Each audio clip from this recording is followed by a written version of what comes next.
अब हम एक मिसाल की मदद से जानने की कोशिश करेंगे कि पैरेलल सर्किट जो है वो क्या होता है, उसके प्रॉपर्टीज क्या क्या है। तो एक मिसाल लेते हैं। लेट्स हमारे पास एक सर्किट, तो हम देखना चाहते हैं इसकी करंट्स और वोल्टेजेस पे क्या इफेक्ट पड़ता है।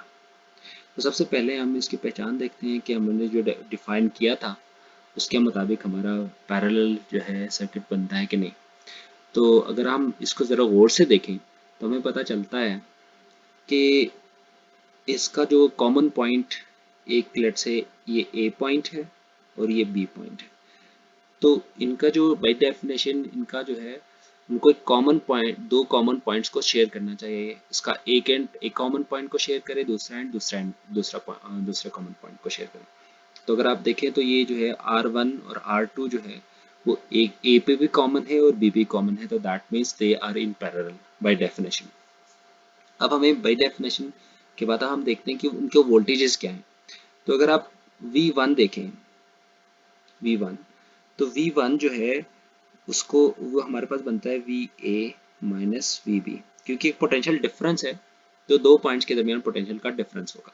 और इसी तरह अगर आप V2 को देखें तो V2 भी वही बनता है कि VA minus VB। That means कि ये दोनों कोई मुख्तलिफ पॉइंट्स नहीं है बल्कि एक ही पॉइंट है। तो हम ये लिख सकते हैं कि V1 बराबर होगा V2 के।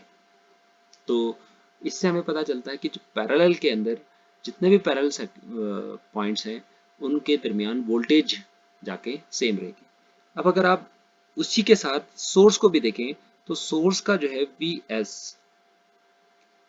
वीएस भी जो बराबर होगा वो होगा VA माइनस VB। अच्छा जी, तो अब हमें इसका मतलब ये है कि हमारा VS भी इसके बराबर है V1 equals to V2 equals to VS। तो इससे हमें एक प्रॉपर्टी का हमें पता चलता है कि voltage across all parallel elements remains same. तो हम लिख सकते हैं VS equals to V1 equals to V2 up to VN। ये हमारा पहली प्रॉपर्टी है, जो कि इसका मतलब ये हुआ कि जो हमारे प्रेजेंट मिसाल के अंदर ये जो इक्वल होगा that will be of 20 volt. अब सेकंड फेज में देखते हैं। अगर आप सेकंड फेज के अंदर देखें तो करंट को अगर हम देखना चाहें कि करंट का क्या होगा, तो द करंट,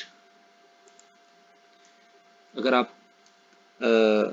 यहाँ से जो करंट आ रहा है उसको चेक करें तो दिस इज आई बेसिकली। ठीक है जी। अब यहाँ जो करंट पहुंचेगा तो हम इसको कहेंगे I2, और यहाँ जो करंट जाएगा इसको हम कहेंगे वो I1। तो इसका मतलब है करंट जो है वो पैरेलल में आते हुए आया था और दो हिस्सों में बट गया। तो दो हिस्सों में बटेगा। अब अगर पॉइंट ए पे देखें तो पॉइंट ए पे आई जो करंट आया था वो दो हिस्सों में बट गया, which is I1 plus I2।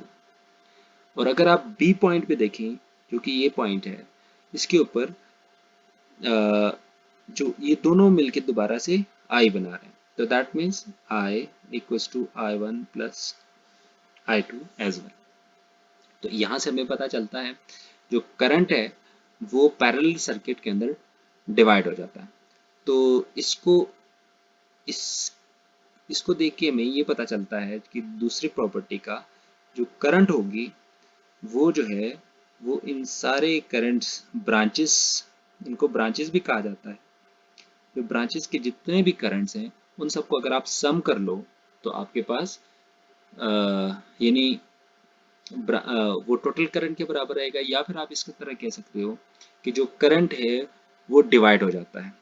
तो पैरेलल सर्किट को हम करंट डिवाइडर सर्किट भी कहते हैं।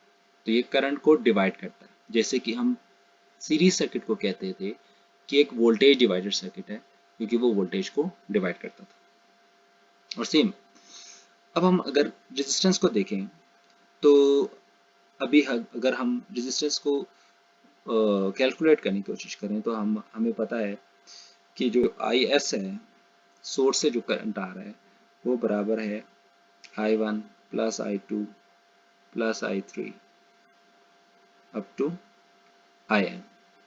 तो अगर आप इसको चेंज कर लें तो ये बनेगा VS divided by R total equals to V1 divided by R1 plus V2 divided by R2 up to Vn divided by Rn। अगर आप इसमें से, क्योंकि सारे V कॉमन है तो आप इसको एलिमिनेट कर सकते हैं, तो then you will get R total equals to 1 over R1 plus 1 over R2 plus 1 over Rn। तो दैट डिस्टेंस को ऐड करेंगे तो इनका रेसिप्रोकल ऐड होगा। तो ये इसका मतलब ये हुआ कि ये जो है एक छोटी वैल्यू होगी, कोई बड़ी वैल्यू नहीं होगी। तो जितने भी आप पैरेलल में ऐड करते जाते हैं, इसको मैं जो जिस फॉर्मूले को प्रेफर करता हूँ, R total, that is R total equals to 1 over R1 plus 1 over R2 plus up to 1 over Rn। क्योंकि इसका जो है बच्चे अक्सर इसका लास्ट में ये जो दोबारा रेसिप्रोकल लेना भूल जाते हैं और ये जो है इसको ड्रॉप करते हैं। तो अब हम इसको सॉल्व करने की कोशिश करते हैं। ये जो प्रॉब्लम है अभी हमने देखी है, इस प्रॉब्लम को अगर हम सॉल्व करने की कोशिश करें तो हमें पता है कि हमें काफ़ी चीज़ें पता चल चुकी हैं। उसमें से कौन कौन से हैं भला? कि हमें पता चल चुका है कि Vs बराबर होगा V1 के V2 के। तो इसी तरह अगर आप तो इसका मतलब है 20 वोल्ट है। अब हमें यहाँ से I1 का पता चल सकता है, I1 equals to V1 divided by R1। R V1 is also given 20, तो this is 1 ampere,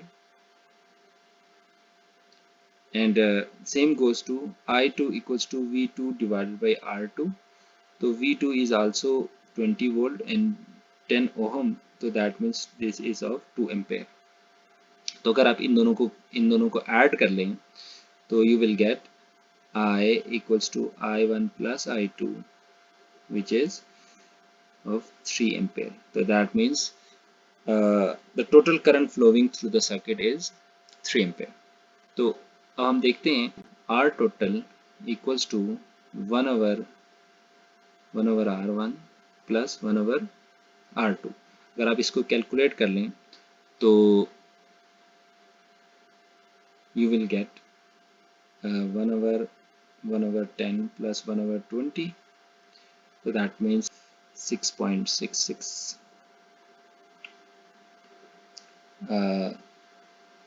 ohm।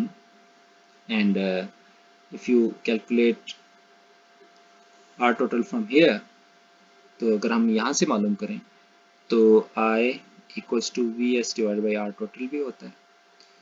तो अगर आपको जो है I यहाँ से भी मालूम हो सकता है, Vs है 26.66। तो अगर आप इसको कैलकुलेट करें तो you will get 3 ampere approximately, which is also